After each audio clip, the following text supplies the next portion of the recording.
Hey everyone, Scott here with another Fusion World gameplay replay video for you, and we're playing Gohan again here today. In terms of the opening hand, I think this is a fair opening hand. We've got a turn 2 play, we've got our cheapest source of ramp, and then we've got the Vegeta that we can ramp again. We've got a card we don't necessarily mind charging turn 1 in the 17 and 18. So yeah. We'll go ahead. I'll let the first few turns play out here. I just want to have a quick few words about why I'm doing these as gameplay replay videos rather than recording them live. I've found that doing them as replays just lets me pick out the games that actually have something interesting happening in them. A good examples of how to play the deck, or maybe they have really dramatic back and forth, things like that. Whereas if I was recording them live and I had a game that was not that interesting, I would feel the kind of pressure to kind of post it because I spent all the time live commentating it, and that would just need to be playing or uploading videos of games that just aren't very interesting. In terms of this game, I think this has a pretty good example of kind of playing the strengths of your deck and kind of outvaluing your opponents. Basically, what I was thinking during this game, since my opponent's playing the Goku leader, is I'm a lot more happier for the game to go long than my opponent. Just with the green deck in general and with Gohan, I have a lot of really good top end to the deck. I have things like the Secret Red Gohan here, have the 8 cost Broly, have the double strike androids that we charge turn 1. So yeah, we have a lot of better big cards. My opponent, if they're playing in red, pretty much the biggest threat they have is the double strike Goku 4-5. In fact, let's see if they've got one. Yeah, so this is kind of their biggest threat, which isn't too hard for me to kind of defend myself with. Either a super combo will take me up to 40k, or my leader skill on the back side will take me up to 35, so it's just that and another 5k is enough to defend me against this guy. So yeah, I'm just happy to kind of take the game slow, ramp as much as I kind of can, use every opportunity I can to get up to those higher energy levels and start playing my big cards that are going to have a lot bigger impact on the game.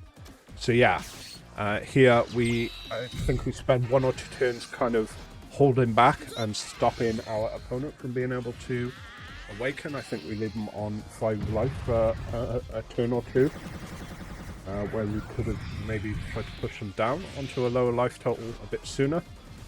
But yeah, in terms of, I was just thinking that it's a lot easier for me to play the long game than my opponents. A lot of the red cards, their value comes from the fact of minusing things that are already kind of out on the board. They don't necessarily have the value game in the same way that a lot of the green cards kind of do.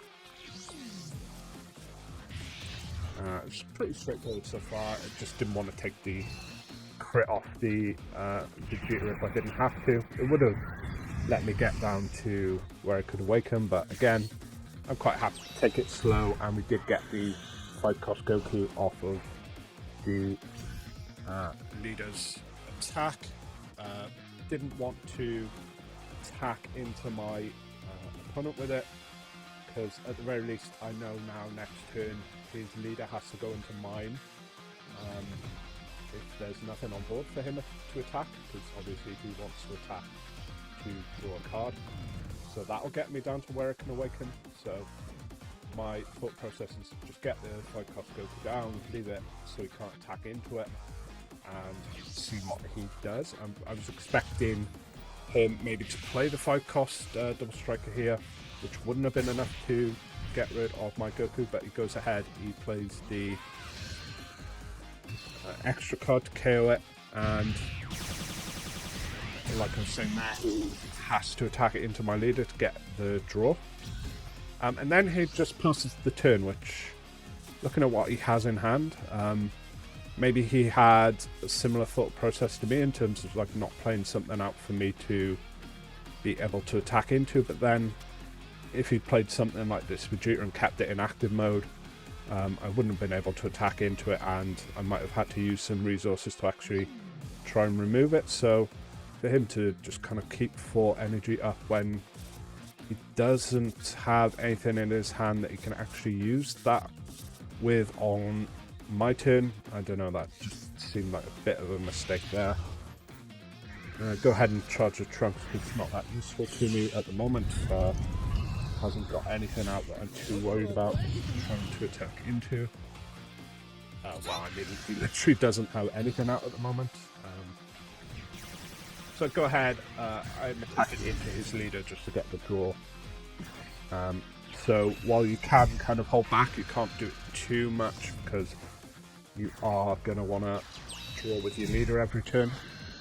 So here, go ahead, drop the 6 cost. I'm not too worried about trying to double strike him with one of these Android 17 and 18s. This is, I believe, what we end up doing next turn, but just here I'm going to use this opportunity to play the 6 cost guy. I'm not going to attack into his leader. I'll force him to have to self-awaken, and it just gets me an extra life. So basically just a free card at this point. I'm quite happy, as long as he doesn't play something big with crit, I'm quite happy to take this hit and go back down to...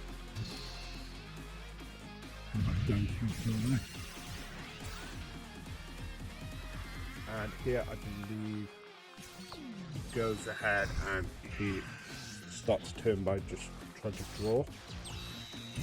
Draws into another Roshi, and then again passes the turn with like 3 energy up, which I don't think was the right choice from him here. And we go ahead, since it's to the point where I'm gonna have to swing with my leader, I'm gonna have to get into where he can awaken. My thought process is get the double striker on now while he's on 5 life, because at that point he's incentivized to take it, and then he goes straight down to 3. This is something you do all the time in Masters. You'd hit somebody with a double strike or a triple strike when they're on 5 life.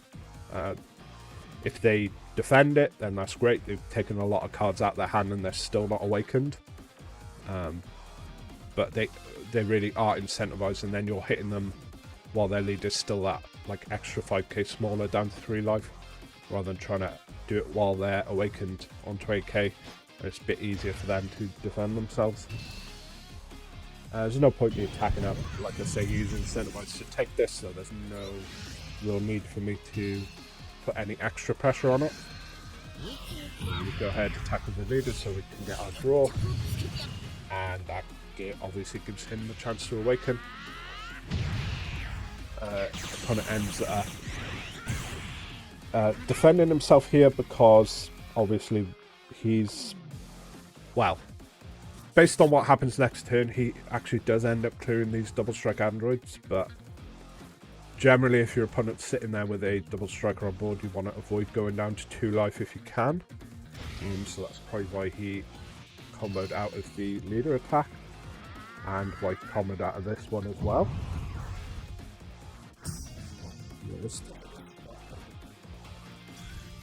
He is going to be able to get rid of this one, but if I do have another androids in my hand, which it turns out I do,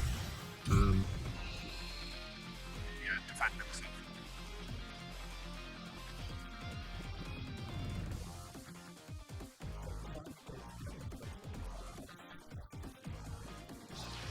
What's this card called? I very rarely see it.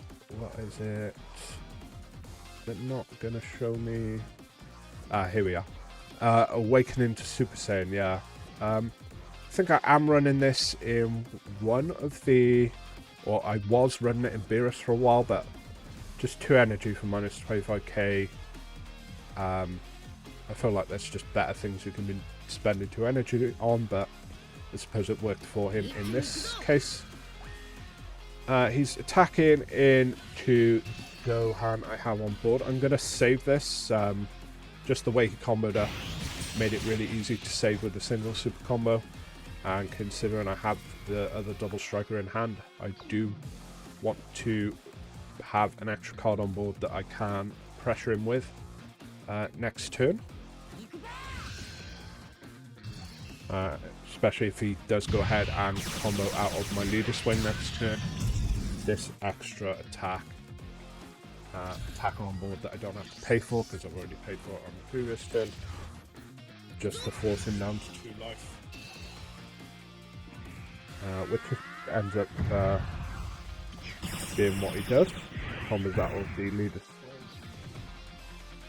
swing. And I go in with the Gohan, and at this point I do either want to try and force more cards out of his hand or really force this through to get him down to 2 life. Considering how many cards in hand he had, maybe I should have put a slightly bit more on this. It's just enough that one super combo wouldn't be enough, but one super combo and a 10 hit would have been enough. So maybe I should have like comboed this Gohan as well. But my opponent goes ahead, he takes the damage, puts us in the perfect position to play the double strike androids. I go ahead, I play the Gohan since potential to grab a bit more combo power and spend the 1 energy. I only really need 2 up for the 2 gigantic meteors. And yeah, with the 2 gigantic meteors, I believe we get up to, is it 150k? And just, my opponent just doesn't have enough to get out of this. Go ahead and combo everything, even the secret rare, even though it's got no combo power, because I just am fully committed to this attack now. If he somehow had got out of this, I mean, I probably wouldn't have saved, maybe. It's tough to say because he had another double striker, but I probably would have taken 1 double strike attack, maybe an attack off his leader. I would have probably got 3 cards in hand, which might have been enough to defend myself against whatever his final attacker for the turn was. But really, I had kind of committed to win on that